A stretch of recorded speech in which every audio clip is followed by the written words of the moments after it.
The FIM-92 Stinger Seeker chirps a steady, high-pitched lock. Our gunner feels that vibration right through the grip. Trigger pulled. The chemical slug ignites, and that missile clears the tube at 1,500 miles per hour. It pulls a 20G turn, tracking the friction heat generated by an inbound Iranian Shahed drone. A fireball erupts 500 yards off the starboard rail, raining fiberglass into the swell. But that AN Spy-1D radar isn't clearing. 114 separate blips just crossed the 12-mile limit. To the east, the UK's Sea Viper missiles are already screaming off, leaving the HMS Duncan at Mach 4. Below deck, the Mark 15 Phalanx CIWS spins up to 4,500 rounds a minute. That 20mm Gatling gun spits a solid wall of tungsten at the low-altitude swarm. Every single intercept costs us $1.5 million. Every drone costs $35,000. Let's unpack this U.S. military analysis together. Throw enough cheap targets at premium defenses, and the math breaks. They simultaneously launch 60 fast attack craft and 100 loitering munitions. It becomes a desperate tactical scramble to keep the kill chain from collapsing. Britain responds first, rushing 1,000 troops to the region in a massive high-stakes deployment. They are deploying the advanced Sky Sabre air defense system. The Sky Sabre acts as a digital predator. Its radar tracks targets the size of a tennis ball moving at the speed of sound from 75 miles away. In the opening minutes of this engagement, the Sky Sabre battery launches a Landscepter missile. That Landscepter utilizes active radar homing. It absolutely does not need the ground station to paint the target for it. It thinks for itself.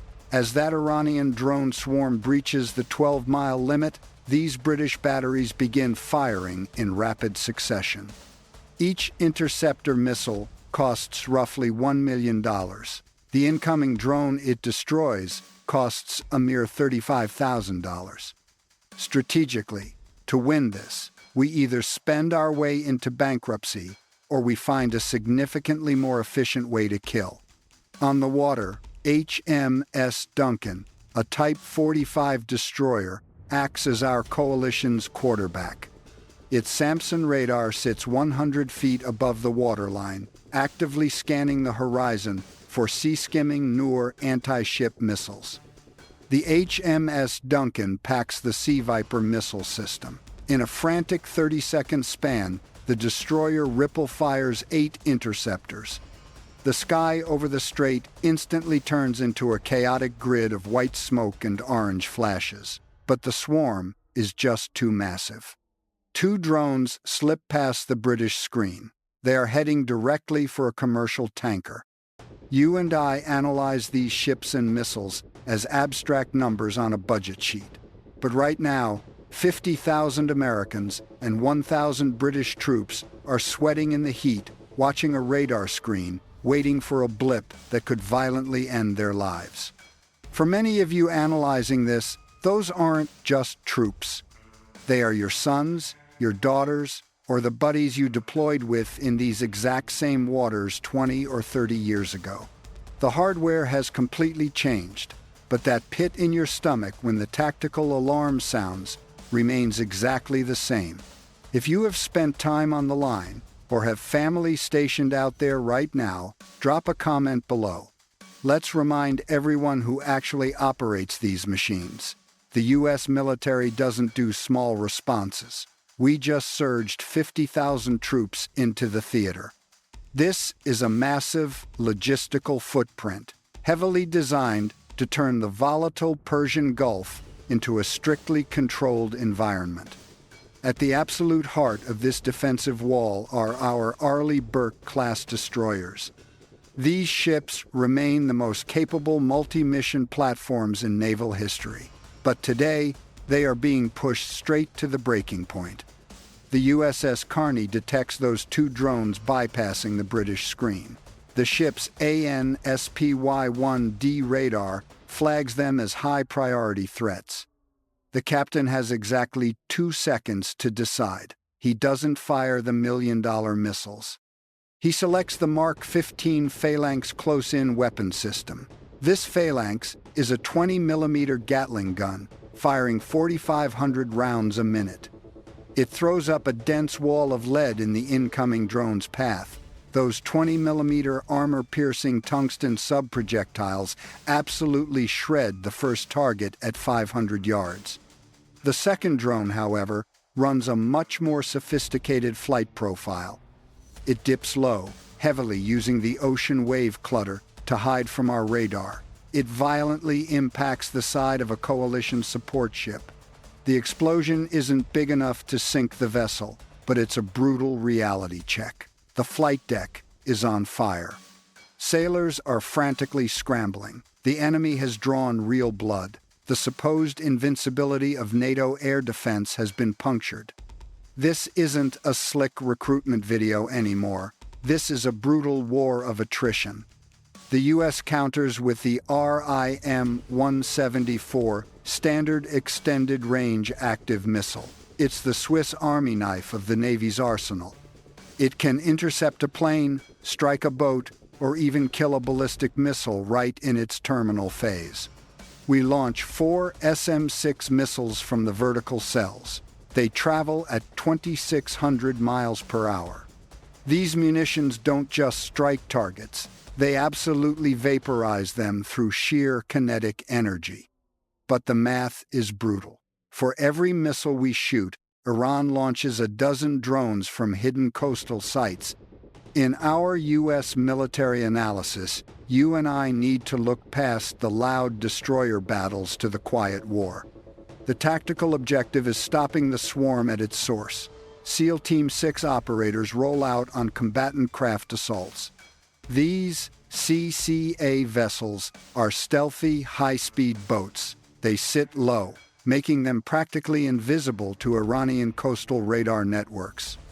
Operators pack Glock 19 sidearms and Sig Sauer MCX Rattler carbines. But their main weapon on this op? C4 plastic explosives. They plunge into the dark, oil-slicked Gulf. Their objective is a deadly string of Iranian smart mines choking the shipping lanes. And these aren't your typical passive threats. These mines rely on acoustic sensors to track a U.S. aircraft carrier's specific signature, only detonating when a high-value asset passes directly overhead. The SEALs sweep underwater handheld sonar to pinpoint the exact mooring cables. Operating completely blind in the dark, they rig demolition charges to the sensors. Picture this. One operator physically feels an Iranian fast attack boat buzzing just 20 feet right above his helmet. If compromised, zero backup is coming. It is a massive, high-stakes tactical gamble. Simultaneously, Delta Force operators are pulling off sensitive site exploitation on a tiny island. The IRGCN runs their drone command there. They fast rope from an MH-60M Blackhawk, shielded by heavy electronic jamming from an EA-18G Growler. That Growler floods enemy frequencies with deafening white noise, completely blinding their comms. Delta sweeps the compound with cold, clinical precision. Their mission is grabbing enemy hard drives and smashing the satellite uplinks. They have exactly 6 minutes before the Iranian Quds Force Quick Reaction Team rolls in. The coalition command knows playing pure defense is a losing strategy. Let's look at how the air war shifts the momentum here. It is far from easy. Iran has dragged S-300 and Bavar 373 surface-to-air missile batteries high into the jagged mountains above the strait. To crack that shield, the U.S. launches the F-35C Lightning II right off the USS Gerald R. Ford. Think of the F-35C as an airborne project manager. Its onboard computers fuse radar from the HMS Duncan, ground data from SEALs, and satellite feeds. It builds a 360-degree God view of the battle space. Then, it automatically assigns the perfect weapon for the kill. The jet isolates the radar signature of an S-300 battery. Instead of charging blindly into the kill zone, the pilot drops an AGM-154 joint standoff weapon. This JSOW is a deadly glide bomb with a 70-mile range. It rides a GPS-guided path, hugging the terrain to dodge radar detection. It slams right into the S-300 radar van, completely decapitating the enemy's air defenses. Now that the enemy is totally blind, command calls in the heavy hitters. The A-10 Thunderbolt II enters the chaos. Anyone who has ever worn the uniform knows that specific roar means victory. The A-10 is built around a massive 30mm autocannon. The gun is roughly the size of a Volkswagen Beetle. It spits depleted uranium shells at 3,900 rounds per minute. Below, 15 Iranian fast attack boats are trying to corner a NATO frigate. The A-10 pilot drops into a steep 30-degree dive. He lines up the lead boat dead center in his heads-up display, squeezing the trigger for a quick 2-second burst. That terrifying sound is their final warning. 30mm rounds completely shred the fiberglass hulls, instantly detonating their fuel tanks. 3 passes later, the deadly swarm is just burning wreckage and oil. But remember, the A-10 is slow. An Iranian man-portable air defense system suddenly launches a heat-seeking missile from a concealed coastal cliff position. That missile locks onto the jet's massive twin engines. The pilot punches out flares magnesium pellets burning way hotter than the jet exhaust. The decoy works, but the missile explodes just 10 feet from the tail. It survives because the A-10 is basically a flying tank. A titanium bathtub protects the pilot, but he is forced to egress immediately. Stick with me here. The wind picks up at sunset, and Iranian forces think the pitch-black night gives their boats an edge.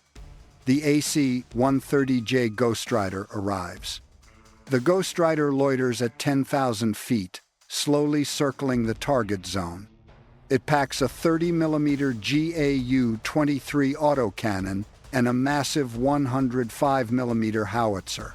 Scanning with high-def infrared sensors, the Ghostwriter crew easily spots the glowing heat signatures of Iranians trying to reload drone launchers down on the coast. Let's step into this U.S. military analysis together. A 105mm howitzer fires, that's tank artillery, bolted to a cargo plane. That shell impacts the launcher with the sheer kinetic violence of a freight train obliterating a brick wall. We don't talk about near misses with a 105mm round. The kinetic devastation is absolute. To cover ground units, the gunship also drops GBU-39 small-diameter bombs. These 250-pound precision-guided weapons can glide silently for 40 miles. They annihilate specific targets like ammo crates, fuel bladders, and comms nodes with a circular error probable under 3 feet. Let's pause and shift our tactical focus to the integrated defensive layers holding the line. We are analyzing how integrated air defense networks maintain this hard-fought structure, blending high-tech tracking with raw combat urgency. The battle space hits a fever pitch when Iranian coastal batteries finally realize their fast attack swarms are completely decimated. Desperate, they play their final tactical card, a coordinated volley of Sumar cruise missiles. These aren't slow drones. They burn at 500 miles per hour, hugging the ocean swells to evade radar detection. This exact threat vector is why the British Sky Sabre system was rushed into theater. Down on the deck, the British Giraffe AMB radar, the eyes of Sky Sabre, spins at 60 revolutions per minute. It paints the incoming bogies 60 miles out. Instantly, the tactical logic of NATO's Link 16 data network takes over. American Arleigh Burke-class destroyers feed their long-range tracking data directly into the British surface-to-air firing units. Our American arrays see the threat, but British steel will kill it. Sky Sabre fires the Landscepter missile. it's a cold launch. A compressed air piston violently ejects the interceptor 30 feet upward before the main rocket motor even ignites. This tactical design prevents enemy infrared sensors from instantly targeting the launcher. The first Landscepter streaks toward a hostile Sumar. 10 miles out, the incoming Iranian missile executes a pre-programmed evasive maneuver, diving dangerously low. The British targeting system compensates in microseconds. With its active seeker technology engaged, the Landscepter no longer relies on constant guidance from the ground-based radar. The intercept happens 5 miles from our primary fuel depot. The explosion flashes a blinding white sphere on infrared monitors, but this fight is far from over. A second incoming Sumar registers late on the scope because of a malfunctioning NATO sensor node. The British Sky Sabre operator is forced to override the automated sequence and manually track the target. The interceptor clears the rail, successfully destroying the incoming cruise missile just 1,200 yards from impact. The massive shockwave rattles our command center windows. The defense system is pushed to its absolute thermal limit, radar cooling units practically screaming. This is a frantic, high-heat struggle. We are redlining the hardware just to keep the strategic gate from slamming shut. You and I know that for British crews rushed into the desert, this is the ultimate test of their multi-million-dollar system.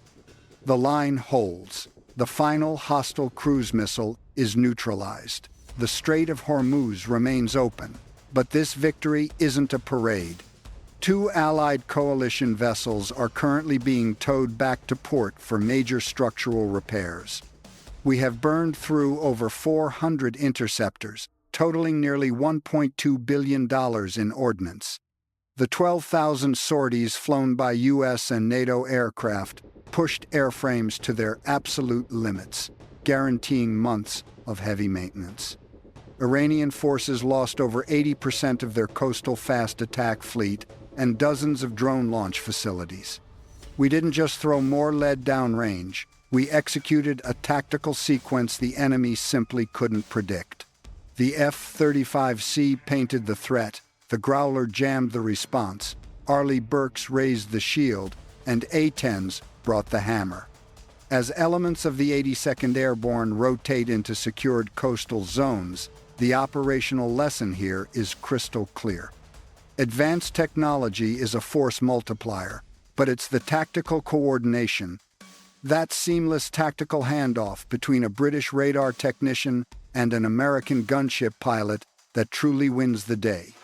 The strait remains open for now. Tankers are moving, but make no mistake, the enemy is watching, adapting, and rebuilding. They realize that in the next battle space engagement, our hard-fought win will be even harder. They'll hunt for a flaw in our kill chain, and our sole tactical priority is ensuring that break never happens. This showdown came down to processing power and professional resolve. The U.S. and its allies proved we can kick the gate open, even when the enemy holds the key. So what do you and I take away from this?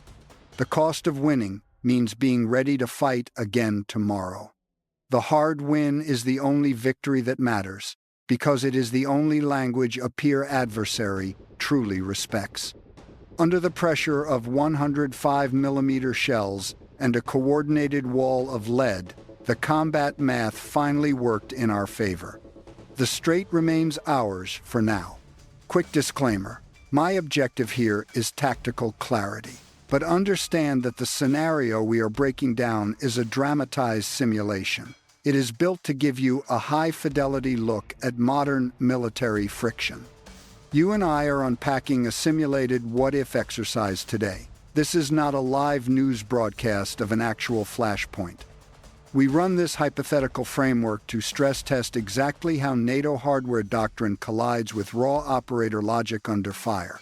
Make no mistake, the weapon specs and regional border tensions are completely real. But the specific engagement beats, the radio chatter, and the human stakes, fictional.